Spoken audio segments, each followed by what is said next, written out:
उन मुद्दों के अलावा विषयांतर काफ़ी हो रहा है। लोगों के दिल में कई तरह के ग्रुप हैं। सबसे बड़ा आप लोगों की बात है कि 7 गांव अगर इन्वॉल्व है तो आपने यहाँ मीटिंग क्यों बुलाया। इस बात को 2-3 वक्ताओं ने बड़ी प्रखरता के साथ, प्रमुखता के साथ रखा है।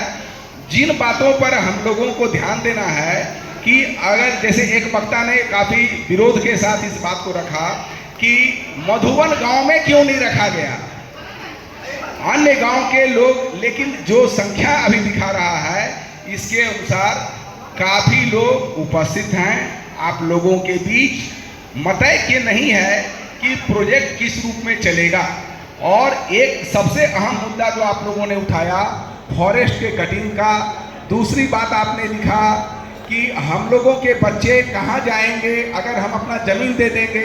एक महिला ने बताया कि हमारा यहाँ अपना पुश्तैनी ज़मीन नहीं है और उस ज़मीन के कागजात मेरे नहीं हैं, हमारे बच्चे का भविष्य क्या होगा अगर हमारा ज़मीन। तो ऐसे जितने प्रावधान आप लोगों ने बताए हैं उन बातों को हम लोगों ने नोट किया।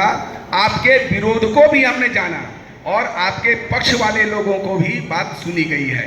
ऐसा नहीं है कि कोई भी लोक जन सुनवाई एक तरफा कंक्लूड किया जाता है।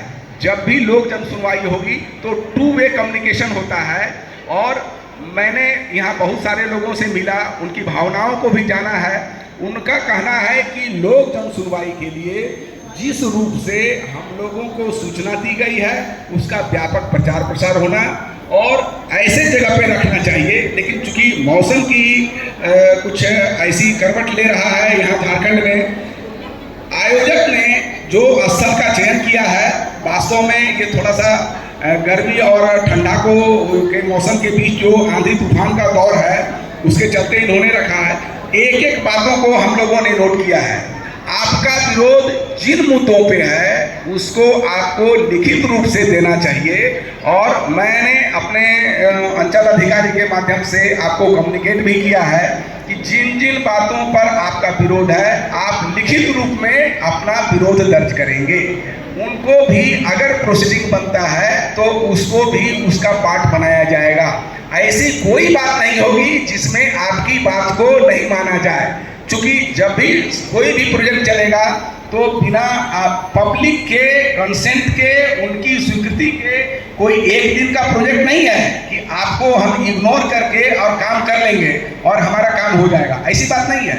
जब भी कोई प्रोजेक्ट चलेगा ये लंबे समय के लिए चलेगा और इसमें पब्लिक की जन सहभागिता अगर नहीं होगी तो बेहतर काम नहीं हो पाएगा।